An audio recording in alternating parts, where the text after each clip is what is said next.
Okay, so today we're going to move into 7.3.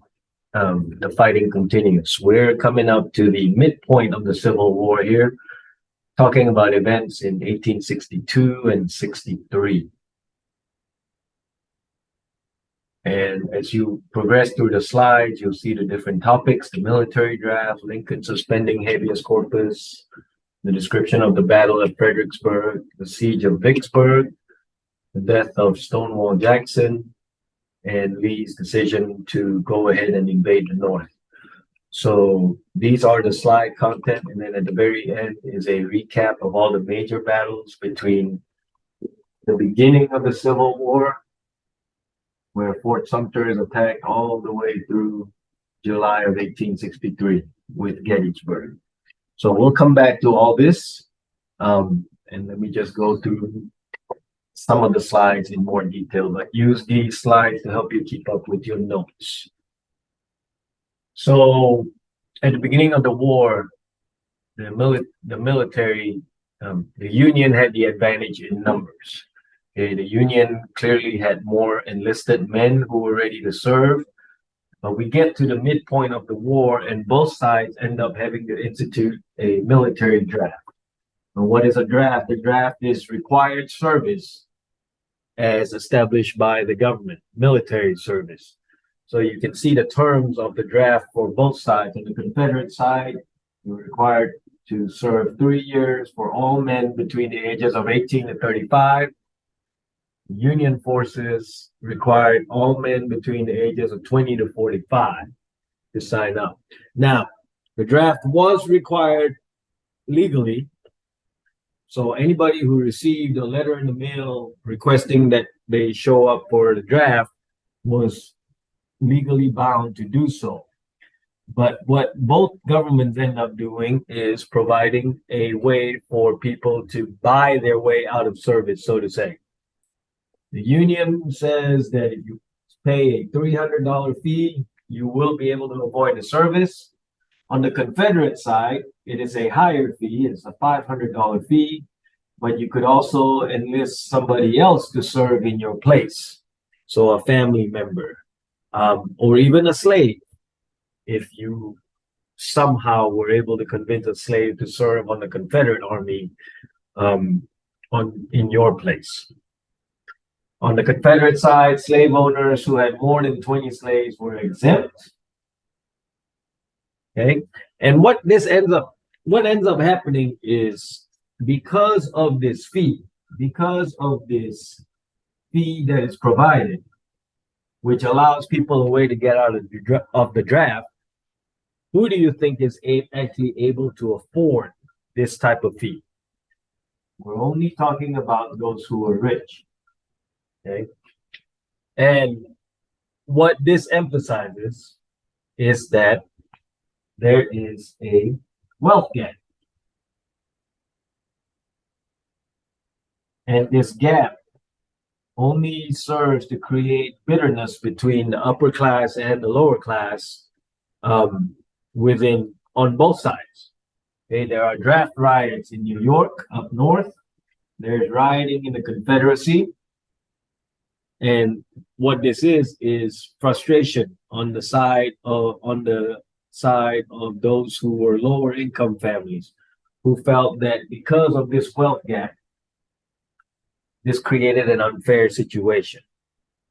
Okay? So the reaction to the draft was not positive on either side. In fact, it gets to the point up north where Lincoln has to suspend habeas corpus. Newspapers begin writing editorials that are highly critical of this draft and begin criticizing the war effort in general. And because of the rioting and the critical media, what Lincoln ends up doing is suspending habeas corpus. And what is habeas corpus?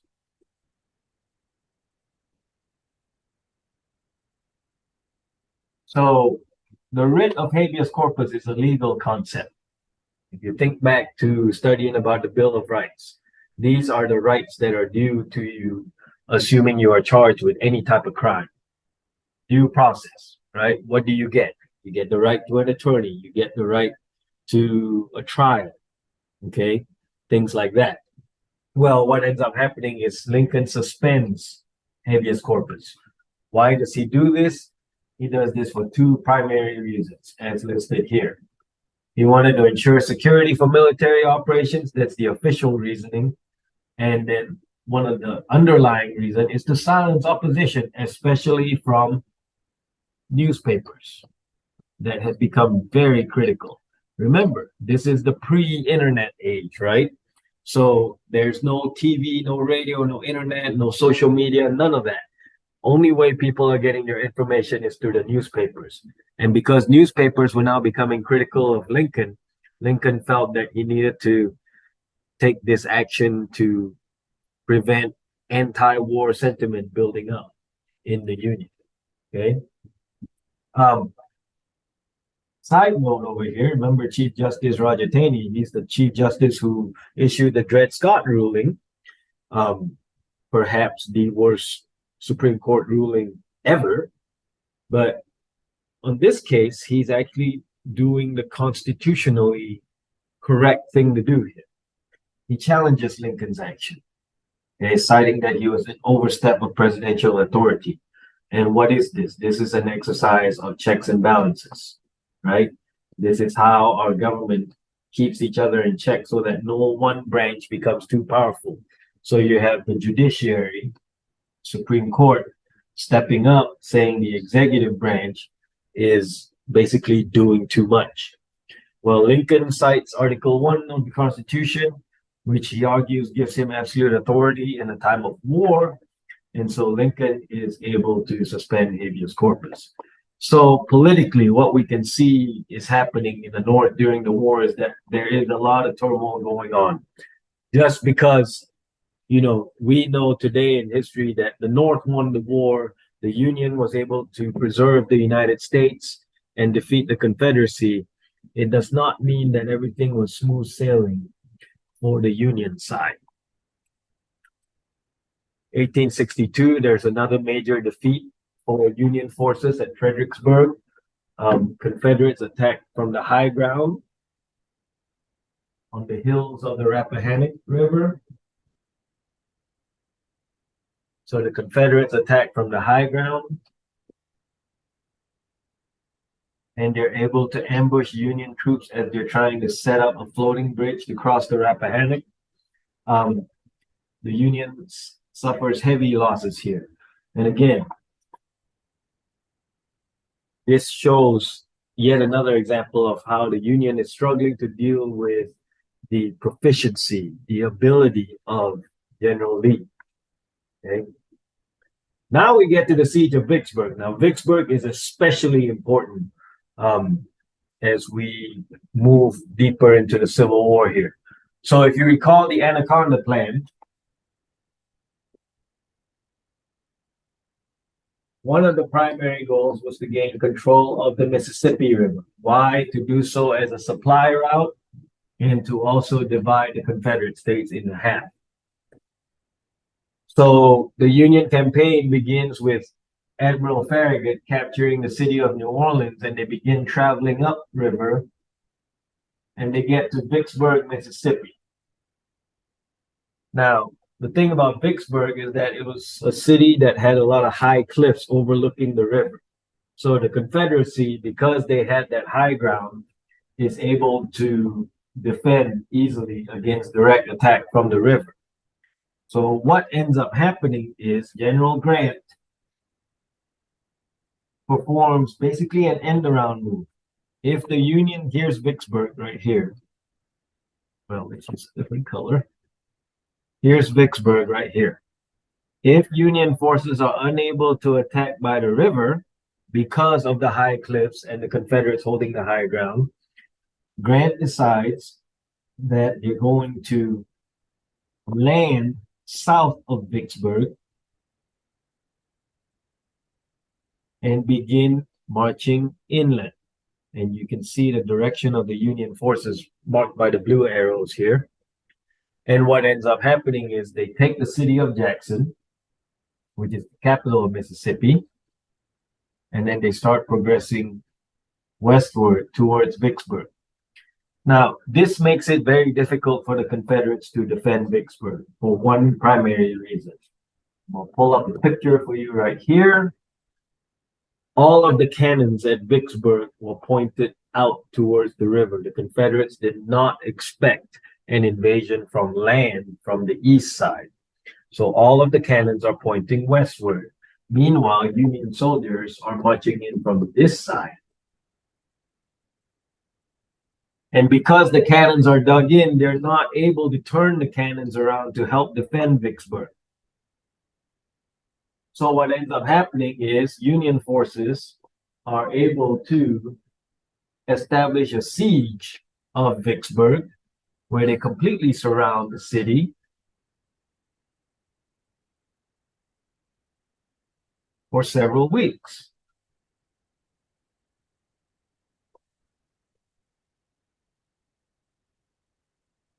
So Vicksburg is surrounded, and the siege of Vicksburg begins. And for 2 months, Union forces pummel Vicksburg, cannon fire, small, random invading forces, not a major invading force attacking Vicksburg per se. But the goal here is to wear down the people of Vicksburg and the Confederate forces located in the city. And after 2 months, the Confederacy finally surrenders the city of Vicksburg. Now, why is this significant? This is significant because with the capture of the city of Vicksburg, the Union now has complete control of the Mississippi River. This is one of the major goals of the Anaconda Plan.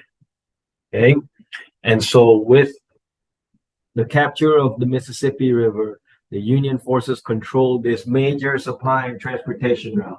And this becomes more difficult for Confederate forces to reinforce one another now, because in order to do so, they would have had to cross the river at various points, not just at Vicksburg, but in different states, Tennessee, especially. Okay, and because now the forces are cut off from each other, this makes the resupply for the Confederacy very, very difficult. And it's worth mentioning too at this point that by 1863, remember this happened in July of 1863, July 4th, ironically. But because this happens in 1863, we're 2 years into the Civil War. A civil war that the Confederacy was prepared for from a military standpoint, but from a supply standpoint, the Confederacy was struggling. Okay. After the passage of the Emancipation Proclamation, remember that the Confederacy had no foreign support that they could count on at this point. And so while food may not have been an issue with the Confederate states thriving on agriculture, food may not have been an issue, but other supplies needed for the war, weapons, ammunition, money, medical supplies, all of this.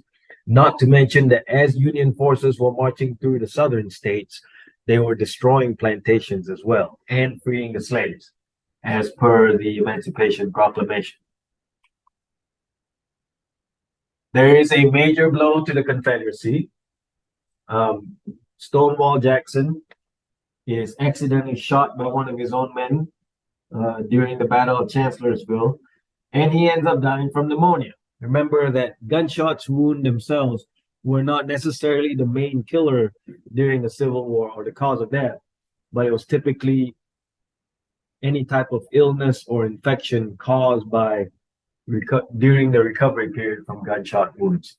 Okay, so with Jackson's death, Lee is now unchecked as the sole commanding general of the Confederate forces. What does he begin to come up with? What strategy does he begin to formulate? So this is the part where Lee starts to begin getting a little bit overconfident. Maybe he bought into his own hype. Maybe he felt emboldened by some of the early victories against the Union in the first part of the Civil War. But Lee starts to commit a couple of strategic mistakes here. And the main one is he decides that he's going to invade the Union. Now, Why is this different? Why is this significant? Because primarily at the beginning of the Civil War, the Confederates were only interested in defending themselves. There was never any stated goal by the Confederacy to go on the offensive to attack the Union, attack Union land.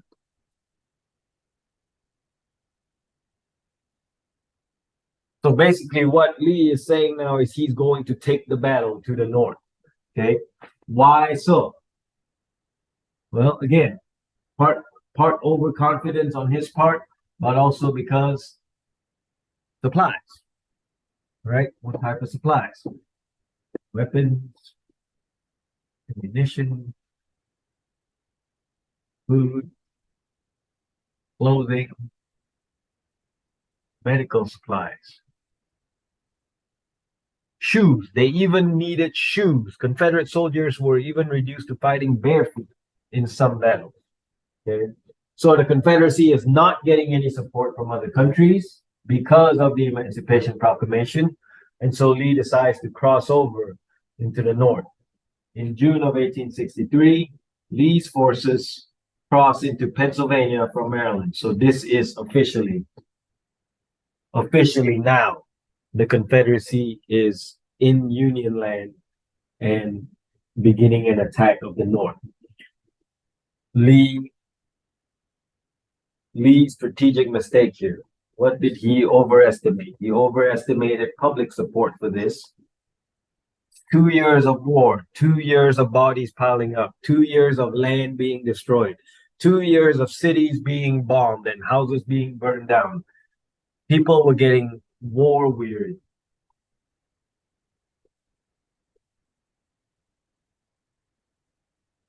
They're tired of war.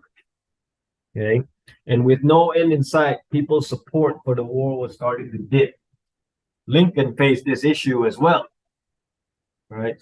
And so Lee overestimated public support and he overestimated his own troop strength. As good a military general as Lee was, we can't forget, right? The Confederate soldiers, the men in arms, were not as well versed or well trained in the military life as the Union soldiers were. Those were professional soldiers. Those were men who had voluntarily enlisted and joined the military to serve the country. The Confederate soldiers were put together and trained by good generals. Yes, generals like Lee and Jackson. However, after a while, this lack of experience and youth on the side of the Confederacy was beginning to tell.